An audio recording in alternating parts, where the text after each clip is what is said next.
Welcome back to the podcast, and this is podcast number 8. And let's welcome Harvinder. Thank you. Hi Harvinder, and I guess introduction तो बहुत बड़ा जाने वाला है.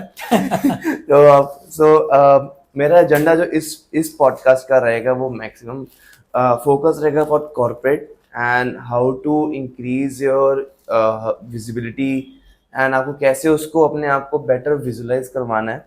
हमने इससे पहले में जो हमने देखे हैं सब में हमने आपको डिज़ाइन के बारे में बताया, कैसे आपको क्या पहन के जाना है, किस तरीके से बात करनी है एंड आपको किस तरीके से डिसीजन मेकिंग करनी है. अब इस क्या है आपके अंदर अपने आप को जो मार्केटिंग वाले हैं, मार्केट को कैसे अपने को कंपनी के अंदर मार्केट करना है. हमें और कंपनी को मार्केट करना आता है, बट हमें फोकस करना पड़ता है अपने आप को भी मार्केट करने में, जिसमें आएगा हरविंदर हमारी इसमें हेल्प करेंगे इसको अंडरस्टैंड करने में. सो गोइंग फॉरवर्ड मैं हरविंदर को छोटा सा इंट्रोडक्शन दूंगा, बट आई गेस बेटर वाला तो हरविंदर ही दे पाएंगे. So BW business world health जो पूरा एक वेंचर उनका है, as a co-founder I guess you are into co-founder. So, Kuvar, first of all, I must compliment you for taking this initiative of creating a podcast and getting, creating a reach to everyone in the industry to speak about things which actually matter. Because बहुत सारे लोग हैं, बहुत सारी बड़ी बड़ी बातें कर रहे होते हैं, लेकिन रियलिस्टिक चीज़ें जो उनसी एवरी डे आपको इम्पैक्ट करती है, आपकी मार्केटिंग इम्पैक्ट करती है, आपकी पोजिशनिंग इम्पैक्ट करती है, आपकी परसेप्शन को क्रिएट करती है, उसको कोई नहीं बात कर रहा. बिल्कुल. So congratulations for doing that.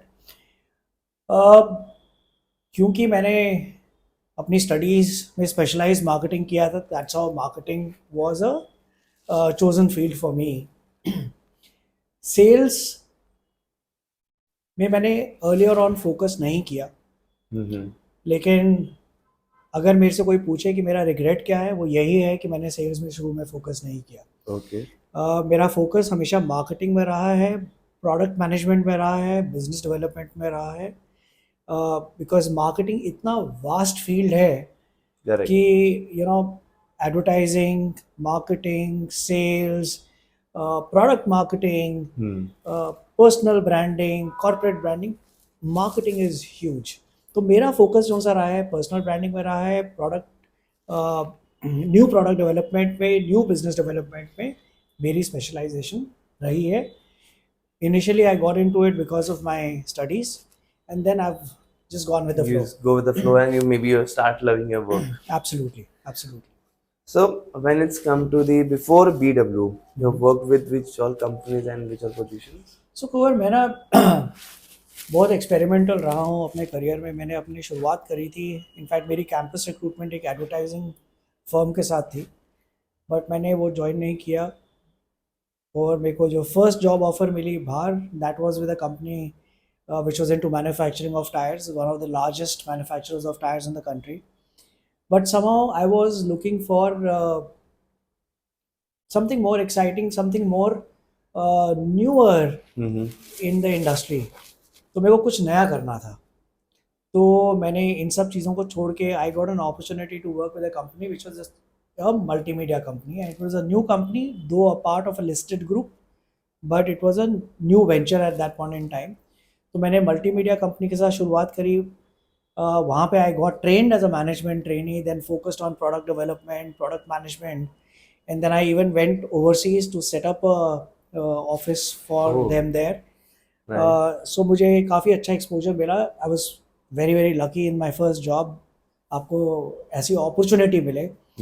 But then why I say I am experimentalist, because मैं मल्टीमीडिया से निकल के फिर एक स्पोर्ट्स मार्केटिंग कंपनी में गया, जो which was into telecast of live sports on television channels. उसी कंपनी ने डाइवर्सिफाई किया इन इंटरनेट, डिजिटल कंटेंट से वो इंटरनेट सर्विसेज में गए, इंटरनेट सर्विसेज से वो लॉन्ग डिस्टेंस टेलीफोनी में गए. तो मैं उनके साथ ही जहाँ जहाँ उनके न्यू वेंचर्स आ रहे थे, I was a part of that. So I moved into internet and telecom business. वहाँ से then I moved into Times of India. I was part of Times group. उनका इंटरनेट वेंचर जो सा है, जिसको लोग इंडिया टाइम्स के नाम से जानते हैं, तो उनके टेलीकॉम वेंचर में मैं था. And then I was I was lucky to get an opportunity to serve at Google I started their business development I operations was in about India. to come on that. And वहाँ पे I was focusing on content. वहाँ से निकल के एक और telecom company में briefly गया था. But that is when my entrepreneurial journey started, and that is how I got into health care in 2008. Okay. And वहाँ से चलते रहे, हेल्थ केयर से पर्सनल ब्रांडिंग में आए. And from personal branding, I was working on certain projects which got the attention of business world. And it so happened that I'm now a part of the business world group where I focused on kind of growing the healthcare domain, well-being domain, and now we have just started on the pharma. Oh, So it's been multifaceted exposure that I've had. मतलब so multifaceted. So I was about to come on the telecom and digital space. आपने last में आपका health care. So बहुत एक simple सी चीज़ है कि 2008 का health care और आज का हेल्थ केयर क्या फ़र्क है? ज़मीन आसमान का फ़र्क है. मैं जब 2008 में घुसा था, the basic foundation was that I realized that India needed digital presence in two domains, which was education and healthcare. And उस टाइम एजुकेशन में एडुकॉम करके एक कंपनी थी, वो नई नई आई थी. सो दिमाग में हुआ कि चलो एजुकेशन स्पेस में तो कोई घुस गया ऑलरेडी, हम हेल्थ केयर में घुस जाते हैं. बट जैसे मैं हेल्थ केयर में घुसा था, I found this space very very fascinating. बहुत नया डोमेन था मेरे लिए. मेरे को हेल्थ केयर का कुछ नहीं पता था except for the fact that I was married to a dentist. And but I used to always wonder कि हेल्थ केयर में ब्रांडिंग एंड मार्केटिंग बहुत यूनिक है, कोई कर नहीं रहा है. बड़े हॉस्पिटल्स वगैरह तो बात कर रहे हैं, लेकिन इंडिविजुअल लेवल पे we have so many doctors, nobody is focusing on it. और दूसरी चीज़ थी कि जब मैं गूगल में था तो मैंने रियलाइज़ किया कि हेल्थ केयर कॉन्टेंट जो ऑनलाइन है वो लोगों के काम नहीं आ रहा है. आई गेस वो काफ़ी पुराना भी था. तो और पुराने की बात नहीं है. देखो हेल्थ केयर कॉन्टेंट जो सा है, for it to become useful, it has to come from the right source. Correct. And the right source is a doctor. Correct. For everything else, it is just content. But for it to become useful and usable, it has to come from a doctor. Doctor. Right? People who have been trained experts and have experience in that particular domain. Correctness बहुत important है, because आप एक human body के साथ deal कर रहे हैं, and it can be dangerous. Can be. Right? So मैं देखो confirmed going on. ठीक है. Sorry. तो जब ह्यूमन बॉडी के साथ डील करते हैं, you have to be very very careful about the correctness of the content. And anybody who is not a doctor is very difficult for them to talk about accuracy. So US के अंदर दो websites थी. एक थी Mayo clinic की और दूसरी WebMD के नाम से थी. तो मैंने सोचा कि हाँ, तो मेरा ये था कि WebMD was doing a great job. So I tried to create something which is similar to WebMD but localized for the India market. Okay. And along with that, one would look at it that what I did at that time was very similar to what Practo is doing today. That आपने सारी information तो निकाली internet से, but उसका आगे करोगे क्या? You've understood the overview of the disease. You've understood what are the symptoms. You know what are the possible treatments. But who do you go to? So I spoke about finding the right doctor. And then what do you do when the doctor is there? So we said, let's talk about creating an online consultation. So but वो market ready नहीं थी.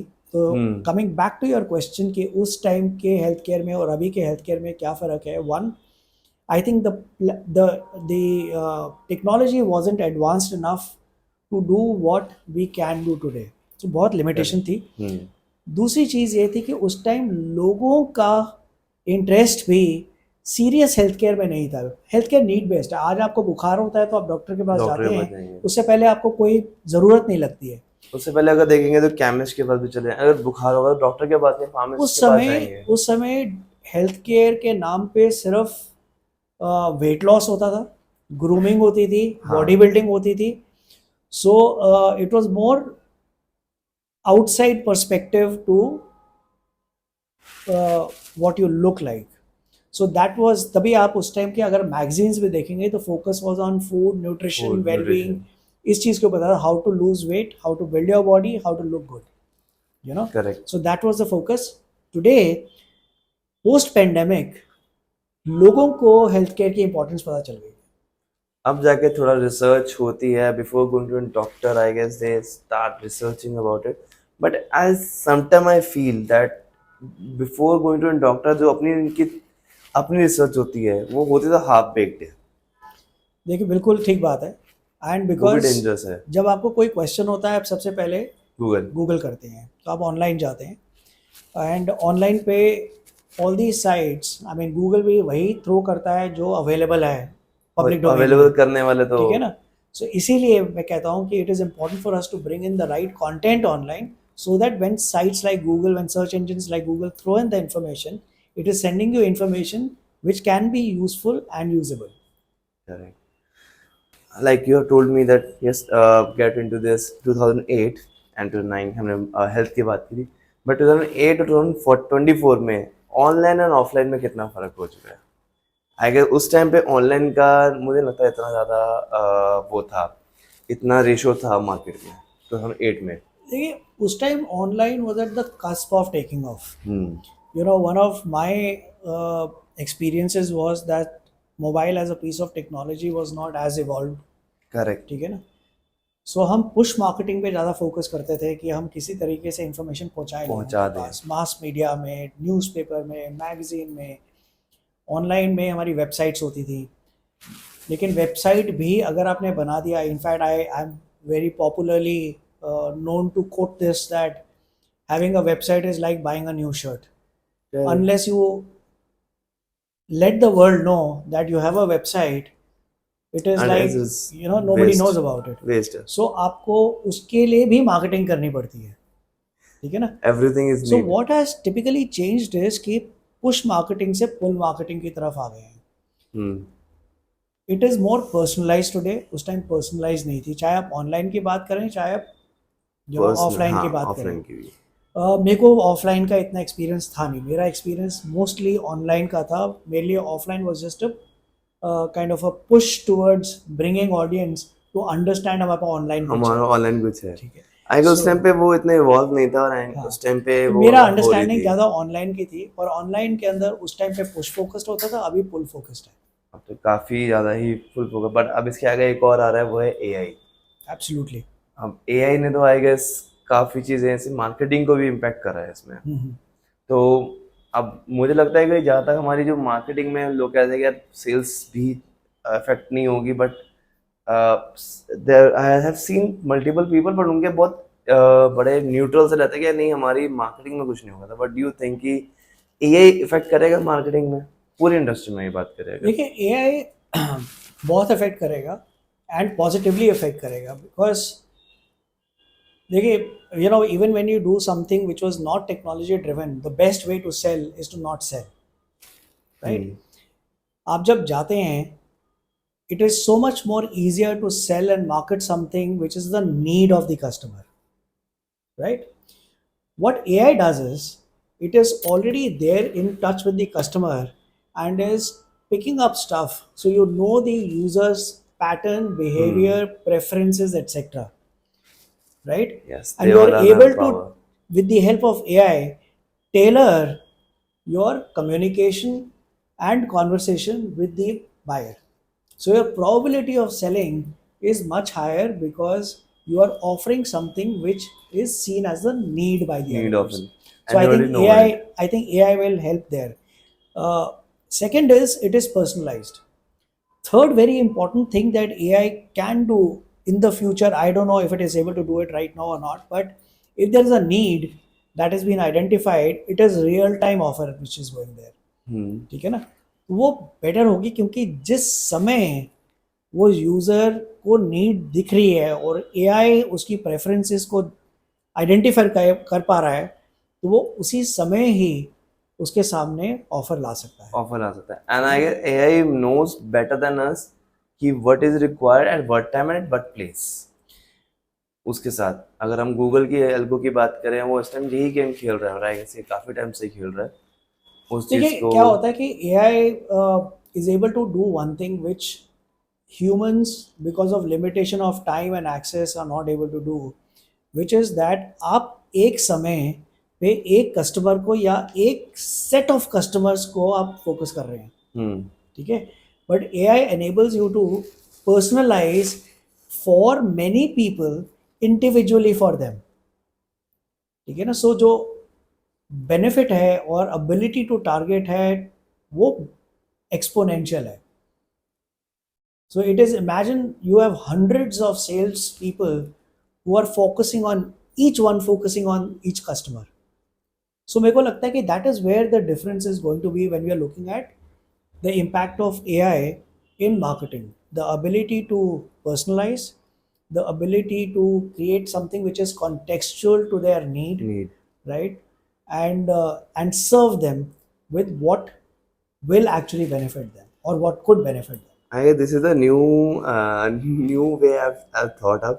अभी तक ये चीज़ मैंने नहीं सोची हुई थी, एंड जिनसे मैं मिला था तो सबका था कि नहीं यार AI हमारे लिए जॉब के लिए खतरा है, या ये कहता नहीं यार हम उसको सीख लेंगे. No one have thought कि how to utilize it and how we can make it, because being from performance marketer we are using AI. Google का पूरा AI है, उसको हमें पता है कि वो and people are like कि entrepreneurs खुद कर लेंगे. And I'm thinking ऐसा नहीं हो सकता. My take on this is that people are sometimes operating out of fear. जब नई टेक्नोलॉजी आती है, ठीक है ना, तो लोग सोचते हैं यार अब हमारा क्या होगा. बट कंप्यूटर्स भी आए थे, लोगों की जॉब्स बढ़ी हैं, कम नहीं हुई हैं. बैंक्स में लोग ज़्यादा ही काम कर रहे हैं पहले से, ठीक है ना, काफ़ी ज़्यादा. But what is happening is that it is important to understand how you can use the technology. क्योंकि टेक्नोलॉजी आ गई है तो आज की डेट में the need of the hour is to upskill yourself. So unlearn and relearn is the mantra for today, right? जो आता है उसको यूज़ करो. और दूसरी चीज़ ये है कि rather than being fearful of this, understand where does your strength lie. Sometimes the strength of a good marketer is in the strategy. Correct. Right? Performance marketing में भी जो आपकी स्ट्रैटेजी होगी उसको AI शायद आज के डेट में कॉपी नहीं कर पा रहा है. वो तो एग्जीक्यूशन जो मंडेन वर्क है ऑफ बिडिंग एटसेट्रा वो AI कर रहा है. पूरा AI तो नहीं कर सकता, ठीक है ना. सो आपका दिमाग जो है वो अभी रेप्लिकेट अभी नहीं कर पा रहा है, आने वाले टाइम पे होगा. Because I completely believe that today AI is not artificial intelligence, it is augmented intelligence. Because AI is nothing but a set of tools to throw or work on what something that already exists. Data sets already हैं, जो काम किया गया है, जो चीज़ already available है उसके basis पे वो काम कर रहा है.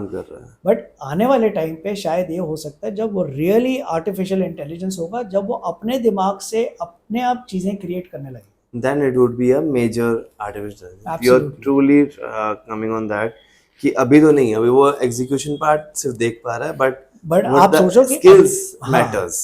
Absolutely, skills matters. जी, दिमाग के आगे नहीं है वो. स्ट्रैटेजी तो आपकी ही होगी और बनाने वाले उसको भी बनाने वाले भी हम जैसे हैं, या हम ही उसको एक नॉलेज दे रहे हैं कि वो हमारे एक्शन से ही समझ रहा है. बट आने वाले टाइम में कुवर ये है कि हम उसमें ये भी इंटेलिजेंस क्रिएट कर रहे हैं कि कैसे क्रिएट करना है.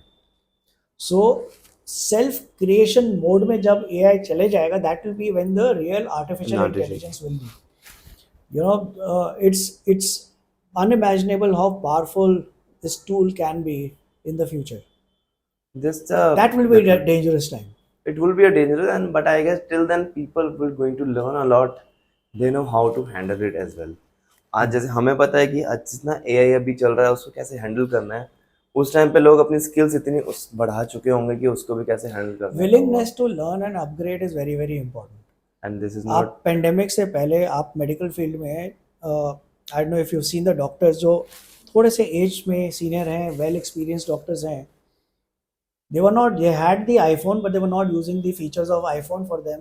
वो हमेशा ये होता था क्लिनिक में आ जाओ, फिजिकली मिलो, ये करो, और वो कहते थे हमारे को ये टेक्नोलॉजी वगैरह नहीं आती. वो व्हाट्सएप पे भी इसी ना वो एक्सरे शेयर कर रहे थे, कुछ नहीं हो रहा था. बट पेंडेमिक आया, जब सिर पे पड़ी सबने किया, तो सबने एक साल के अंदर अंदर टेक्नोलॉजी यूज करनी शुरू कर दी.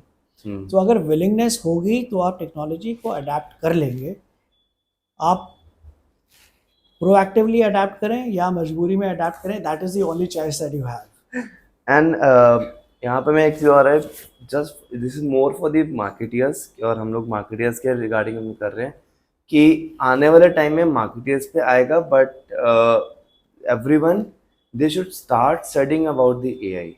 क्योंकि उससे क्या ना, आपके इस टाइम पे अगर आप देखोगे एआई के थ्रू आपकी वीडियो भी जनरेट हो रही है, एआई के थ्रू आपकी फोटो भी जनरेट हो रही है, कंटेंट लिखा जा रहा है, and people have started using AI for SEO. Correct. And this need to be done. जो इससे मैनेजर्स हैं, जो नए अपने न्यूबीज आए हैं, न्यू मैनेजर्स आ रहे हैं, उनको इस चीज़ को अपने साथ अडेप्ट करना है, and they have to understand कि इसको अपनी टीम में यूटिलाइज कैसे करें. करेक्ट. उसके बिना तो वो आगे नहीं हो देखिए, आई पाएगा. Think you know what is very very important over what you have brought up. Everybody needs to understand AI, and if you can't learn AI as a technology, because not everybody, I'm not technically qualified, but at least what has become very very important is to understand the application of AI in your work. Correct. Every CEO, every business leader needs to understand कि वो अपने business में AI का किस तरीके से इस्तेमाल कर सकते हैं, so that they can build efficiency and progress and keep pace with whatever is happening around you. And as well as how the things would be in future. Correct. And आपके अपने जो एम्प्लॉयज की जो efficiency है वो उसी से increase होने वाली है. Absolutely. उसके बिना नहीं. So now coming on your core, which is personal branding. वहाँ का एक core है, and why, मतलब there's a reason why I'm coming up, because a lot of जो हम बात कर रहे थे कि मार्केटियर्स अपनी मार्केट नहीं करते, तो वहाँ पे शायद आपका ये जो एक आपका कोर है personal branding, maybe this will help them to brand themselves within the company. So इसमें जो मेरा ज़्यादा अगर मेरा वो टेक रहेगा कि मेरा एक पर्सनल एक्सपीरियंस है कि मैं अगर मार्केटिंग में बैठा हूँ तो मुझे नहीं पता है रिपोर्ट्स कौन सी देंगे, मुझे खुद को अपने एनालाइज करना है. बट जब मैं मैनेजमेंट के पास जाता हूँ, मैं उसके पास पूरा पर्चा लेके जा सकता नहीं. तो उनके पास मेरे को छोटी सी ही एक समरी लेके जानी है. अब वो समरी में कम्युनिकेशन बहुत डिपेंड करता है, उस समरी में वो रिपोर्ट बहुत ज़्यादा करती है, उस समरी में उसको एक्सप्लेन करना है, वो बहुत ज़्यादा एक रहता है. एंड उसके बाद आपका जब कंपनी में आप करते हो तो किससे क्या बात कर रहे हो, वो आपकी एक इमेज को काफ़ी ज़्यादा इफेक्ट करता है. सो अब आपका जो पर्सनल ब्रांडिंग का जो मैं एक्सप्लेन चाह रहा हूँ, you can suggest some ways to the marketeers कि वो अपने आप को ब्रांड कैसे करें कंपनी के अंदर, नॉट इन बाहर बट कंपनी के अंदर ही. देखिए, पर्सनल ब्रांडिंग जो सा है ना, तो first of all before I answer your question, it is very important to understand that हर इंसान को ब्रांड करना क्यों चाहिए. पहली बात तो ये, why should you become a brand. You know, जब आप आपने अभी मार्केटियर की बात करी, जब मार्केटियर या कोई भी एम्प्लॉय अपने बॉस के पास जाता है, या कोई भी एम्प्लॉय किसी एक ग्रुप ऑफ इंडिविजुअल्स को कुछ प्रेजेंट कर रहा है, कोई नया आइडिया प्रेजेंट कर रहा है या सोल्यूशन प्रेजेंट कर रहा है, how seriously would he be taken. Correct. Right. Is dependent on what other people think of him और her. Right. True. That exactly is what personal branding is. It is not about creating a brand for yourself outside. It is what people think of you, and what people think of your abilities is what the brand is. तो आप अपने boss के पास जब जाते हैं एक proposal लेके या किसी चीज़ का आंसर लेके, क्या वो आपको सीरियसली लेता है, या वो कहता है कि ठीक है अच्छा आइडिया है, मैं लेकिन सोच के बताता हूँ, फिर मैं रिसर्च करूँगा, या वो कहता है कि यार ये बंदा लेके आया तो सोच के लेके आया होगा, इंटेलिजेंट इंसान है. ठीक है ना. तो आपके बारे में दुनिया क्या सोच रही है is extremely important. So branding for my sake of understanding, specially when I am looking at creating a differentiation between branding and marketing, and more so for personal branding. Branding is a service that you do for yourself. And I think everybody, every employee, every business leader, every entrepreneur, to the extent every housewife must also brand themselves. True. ठीक है ना. घर में शादी है, वो lady क्या suggestion दे रही है, उसको क्या बोला जाता है, उसकी बात को कितना तवज्जो दिया जाता है, is dependent on what people think of him. Some people say कि यार तेरे को नहीं पता, तेरे को दुनियादारी नहीं आती, ठीक है ना, बिल्कुल. तू छोड़ दे, मैं डिसाइड कर रहा हूँ. या आप ये कहते हैं कि नहीं यार, इन्होंने बोला है, ये बहुत इनको दुनियादारी का पता है, she is a very wise woman, बहुत सयानी लेडी है, इनकी बात सुनो, ये जो कह रही हैं ठीक कह रही है. वो कुछ सोच कैसे आप समझ के चूज बोल करते रही हो? है. बिकॉज आपके एक्सपीरियंस में, पास्ट एक्सपीरियंस में आपने नोटिस किया है, ऑब्जर्व किया है कि she is a wise person. So you are responding to what you think about the person. And what you think about the person is the personal brand, right? So forget about marketeer. I think every person in the company has to be conscious about the perceptions that they are creating or what their actions are creating in the minds of other people. ठीक है ना. तो आप जब summary लेके जा रहे हैं तो उसके अंदर कुछ लोग होते हैं सिर्फ प्रॉब्लम लेके जाते हैं कि सर ये हो गया, अब हम क्या करें. कुछ लोग होते हैं जो कहते हैं कि सर ये हो गया, ये प्रॉब्लम आ गई है, और these are the possible solutions. My opinion is that we could try with this. इसका आउटकम ये होगा, इसका आउटकम ये होगा. So you are equipping the other person with solutions, जिसको हम सॉल्यूशन ओरिएंटेड पर्सन बोलते हैं, ठीक है ना. So personal branding is extremely important, but इसको एज अ मार्केटिंग टूल नहीं सोचना चाहिए, which is where I have a disconnect with many other people who talk. Personal branding, जैसे भी हरविंदर ने बोला कि जब आप जा रहे हो एक सोल्यूशन ओरिएंटेड पर्सन बन के जाना है, ना कि प्रॉब्लम लेके जाना है अपने कलीग या बॉस या आप किसी के पास भी जा रहे हो. वो आपका बहुत इंपॉर्टेंट इम्पैक्ट भी करेगा, बिकॉज जब आप कभी भी किसी भी एक इवेंट में भी हो, जब आप क्वेश्चन कभी पूछते हो तो ऑब्वियसली आपका आंसर मिलेगा ना, तो उसका आंसर आपके पास भी होना. जैसे मैं personal experience which I have scene, बहुत सारे इवेंट्स में हम जाते हैं तो लोग क्वेश्चंस पूछते हैं, क्वेश्चन पूछने के बाद उनको आगे से आंसर तो मिल जाता है, so they are okay thank you. But यहाँ पे मैं सोचता हूँ कि नहीं यार, अगर आपने क्वेश्चन पूछा है देयर मस्ट बी समथिंग, एक रीजन. अगर वो उसको काउंटर तो करो एक बारी, क्योंकि आप अपने आप को आपको कुछ भी आंसर लेके जा रहे हो, कुछ भी आप लेके जा रहे हो, तो आपको खुद को पता ही नहीं उसका सोल्यूशन.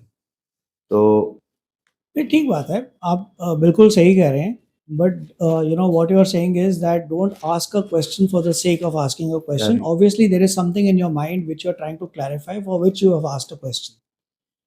बट कई बार क्या होता है कि if you are satisfied with the answer, don't unnecessarily counter it. Also you know one of the things that I've seen, which is very very common, is that people feel that communication is all about speaking. Communication is also about listening, yep. right? And when you are in an event, it is also important for us to understand that there are time constraints, right? There's a point of view that the speaker has. It may align with you, it may not align with you. You don't have to necessarily agree to him. But at the same time, that is his or her point of view, right? Third is, like you, there may be other people who are asking questions.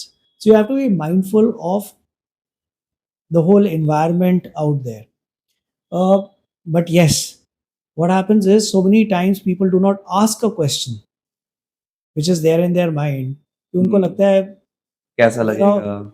लोग क्या सोचेंगे कि इतनी simple चीज़ है. और सबसे मैंने जो ऑब्जर्व किया है कि सिंपल चीज़ें ही होती है जो लोगों को नहीं मालूम होती है. बाकी सबके बारे में तो वो रिसर्च कर लेते हैं.